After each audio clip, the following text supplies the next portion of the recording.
Canada just excluded Tesla from EV subsidy program and froze 43 million Canadian dollars in rebate funds. How will this decision affect Tesla and the US-Canada relationship? Tesla accused of game playing and exploiting subsidy system. Just in one weekend, Tesla sold over 8,700 cars at 4 dealerships in Canada, meaning a Tesla car was sold every 30 seconds. But this isn't as simple as it seems.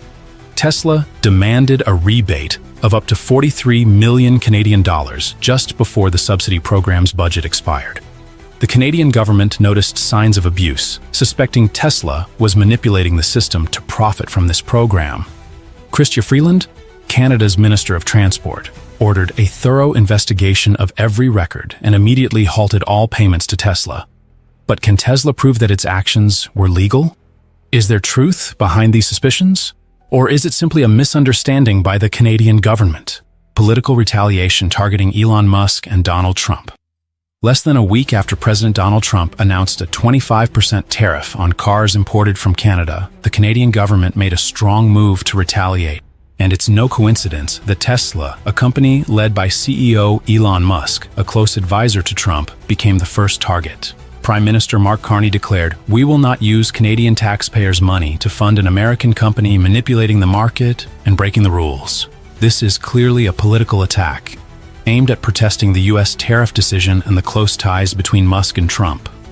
But is this a reasonable retaliation or just another endless trade war? Can Canada win this confrontation, or will it have to compromise with the US? World leaders speak out in support of Canada. Not only Canada, but many international leaders have spoken out against the actions of the US. European Commission President Ursula von der Leyen confirmed that the EU will defend its businesses from Trump's tariff policies. Brazil's President Luiz Inácio Lula da Silva warned that the US tariff policy is stifling free trade and weakening the multilateral trading system. Even the German Automotive Association claimed that Trump's tariff policy is a threat to the entire global supply chain. So can these countries stand firm and confront the US in this trade war? Will the unity of these nations create enough pressure to change US policies? Impact on the future of Tesla and the electric vehicle market. Tesla is currently facing increasing challenges. Not only has it been excluded from Canada's subsidy program, but the company is also up against fierce competition from major rivals like BYD from China, NIO, and traditional automakers such as Ford and GM. While Tesla still holds its dominant position in the electric vehicle industry, new competitors are constantly increasing pressure, especially in non-Western markets like China and Europe. Tesla is also dealing with another hard challenge: the failure to maintain its leadership position. While rivals like Ford and General Motors ramp up EV production, Tesla may start to lose its market edge. Can Tesla protect its position, or will it have to make way for new, promising competitors? Can Canada build a more independent economy? Canada is taking bold steps to rebuild its economy and create a more independent trade relationship, one that is less reliant on the US. Prime Minister Carney believes Canada needs to develop an economy that the people can control. However, to achieve this, Canada faces many significant challenges, especially from the US. A massive neighbor with strong influence over Canada's economy. Can Canada truly achieve this goal and create a more self-sufficient economy? Or will it have to remain dependent on other powers, especially the US? Is Canada quietly cutting ties with the US? Nuclear submarines, radar systems, and a chilling message from Ottawa: 60 billion in submarines, 6 billion in radar.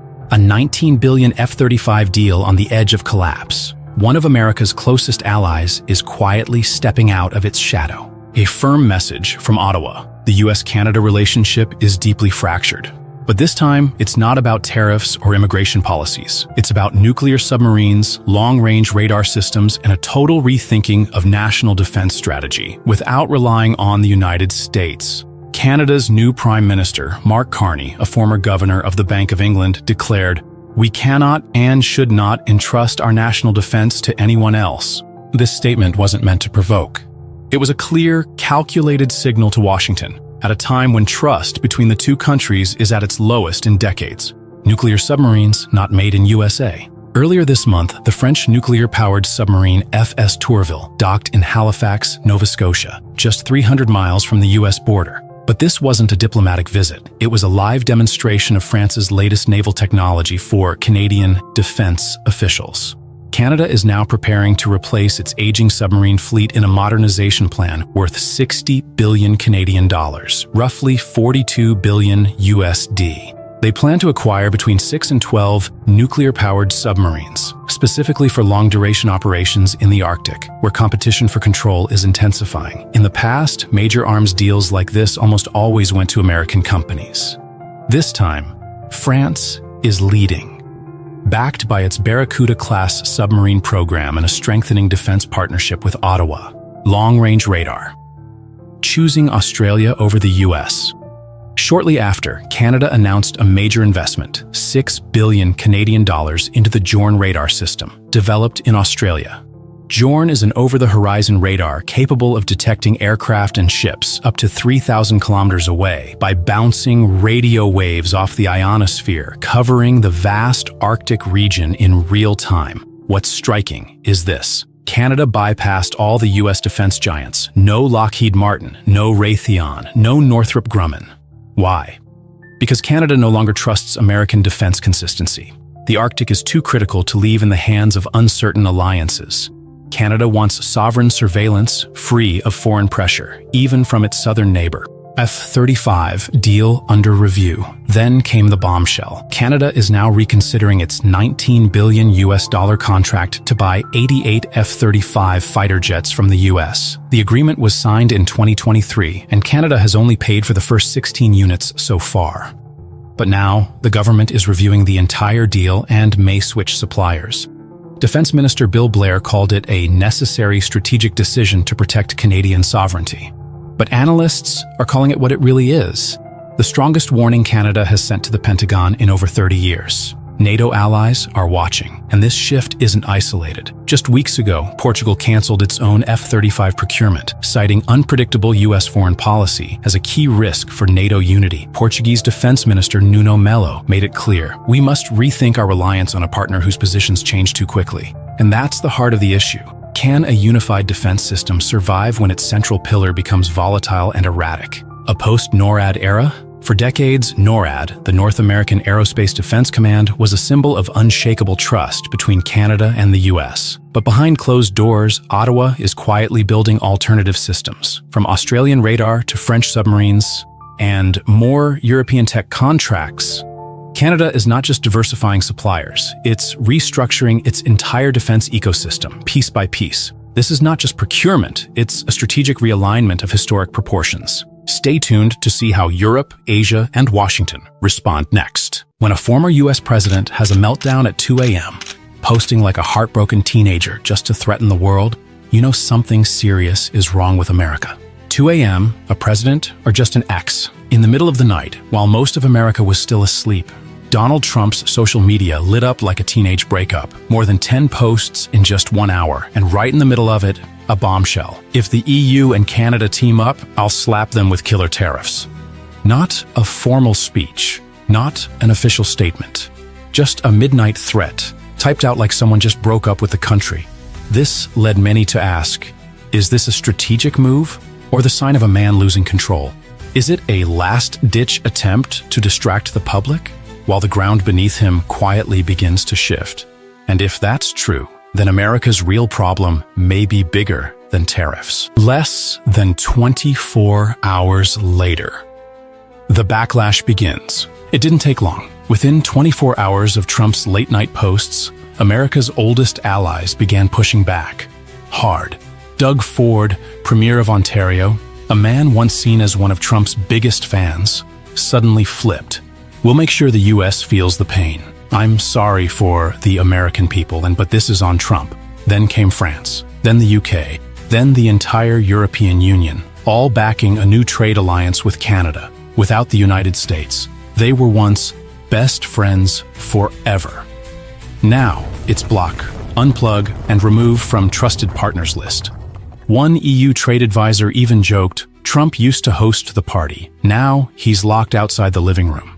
In global politics, There's no room for 2 a.m. tantrums. One tweet in the wrong tone, and you risk losing alliances that took decades to build. The American wallet is screaming, while Trump's busy picking fights with longtime allies. Everyday Americans are staring down a spending crisis. A survey from the University of Michigan shows consumer confidence has hit a 15-year low. Rent is rising. Wages can't keep up with inflation.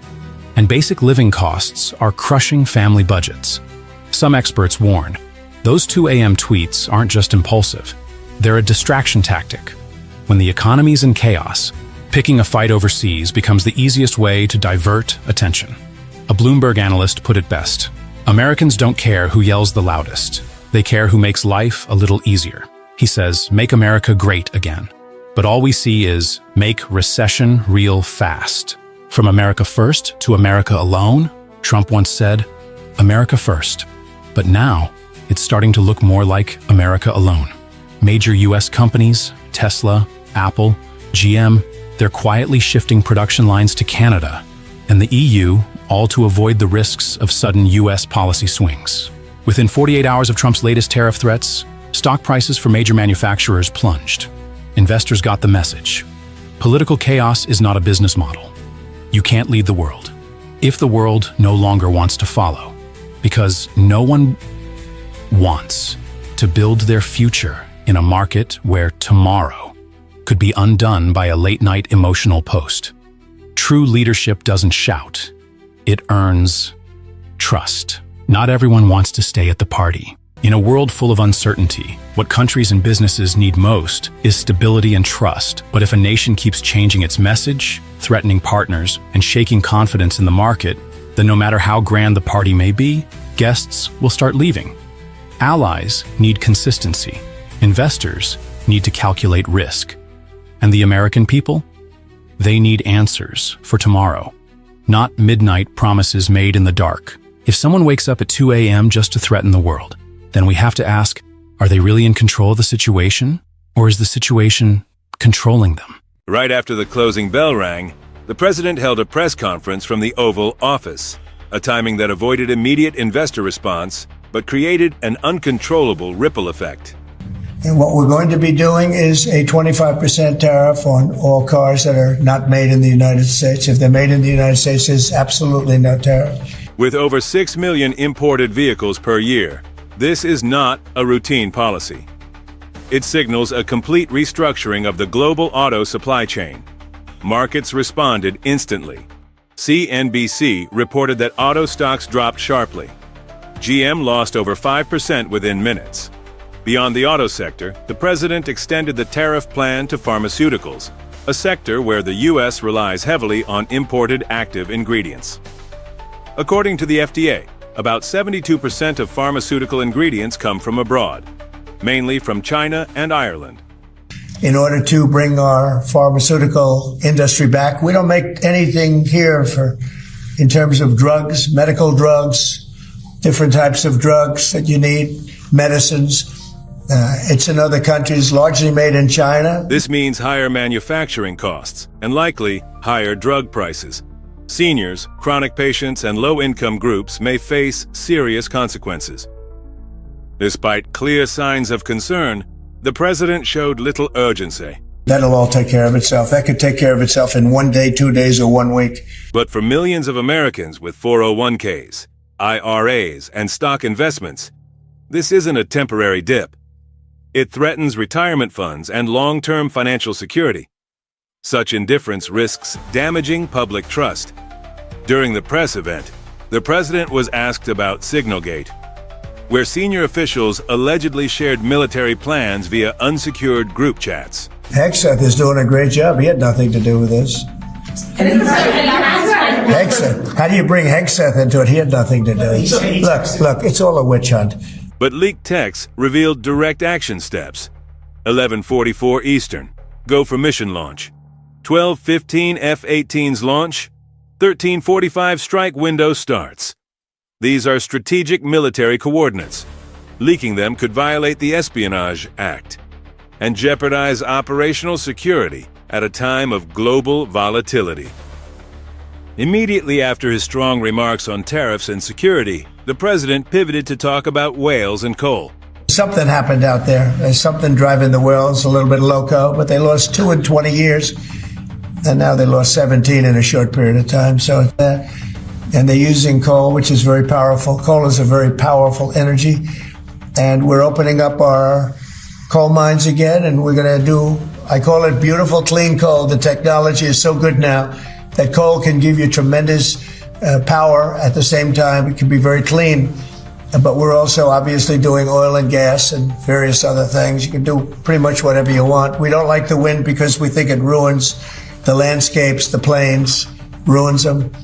This abrupt shift confused viewers and investors alike. Is the administration focused on economic stability, security, or traditional energy? Mixed messages like these breed uncertainty, which can slow growth and fuel inflation. A classic formula for stagflation. At the same time, data from the Atlanta Fed painted a worrying picture. GDP for Q1 2025 is projected to shrink by negative 1.8%. Other models warn of a minus 3% contraction. Just last quarter, under the previous administration, GDP grew by 2.3%. Stagflation, rising inflation alongside falling growth, is one of the toughest economic conditions to overcome. While the U.S. economy faces internal pressure, Canada and the European Union have begun voicing concern. Several international companies are now delaying investments, awaiting clearer economic direction. Could we be witnessing the beginning of a new global realignment? Are America's traditional allies pulling away? Stay tuned for the next developments to uncover the surprising twists in this unfolding story. In just one presidential term, the U.S. national debt surged by over $8.2 trillion, the highest in modern American history. At the same time, critical programs like Social Security and Medicare are under threat, while public trust in leadership keeps declining. In the midst of this storm, Representative Jasmine Crockett delivered a speech that didn't accuse. It questioned, who is really responsible when the system breaks? They want me to be fired. I want my district to always know that they will always be my priority. This line wasn't just a jab. It was a wake-up call. Crockett didn't point fingers. She held up a mirror. Because when those who once led the system call it broken, the question becomes, were they building it or just benefiting from it? Thought that it was okay to just tell the truth. Instead, we're pushing conspiracy theories, and some of them are killing people. It's the same thing that we have coming out of Doge. It's the reason that people are dying. It's the reason that farmers are losing their farms, because we continue to peddle conspiracy theories. Former President Trump currently faces 91 criminal charges. Jasmine didn't make accusations. She made observations. Her comparison wasn't about mockery. It was about volume and impact. Because when indictments become more common than policies, we need to ask, is this political theater or a legal reality we must face? Jasmine Crockett. The Democratic Congresswoman said, imagine calling your grandma and then holding a press conference to say it was a perfect call. That wasn't a joke. It was a pointed metaphor from Congresswoman Jasmine Crockett, because if something is truly transparent, why does it always need a media campaign to defend it? From Ukraine to Georgia, the phrase perfect call has echoed again and again, like a shield for controversy. But in politics, repetition doesn't create truth. It creates suspicion. A leader doesn't have to be flawless, but they must be accountable for what's said behind closed doors. Because in a democracy, transparency isn't proven by praise. It's proven by consequence. For a better America or not, I hear alliterations are back in style. We deserve better. We deserve a president who can be a bright light in a sea of darkness. The FBI found over 325 classified documents at Mar-a-Lago, some labeled top secret, sensitive compartmented information. This isn't about party. It's about protocol and national security. Because when top-level secrets are treated like fast food napkins, trust doesn't just erode, it collapses. simple.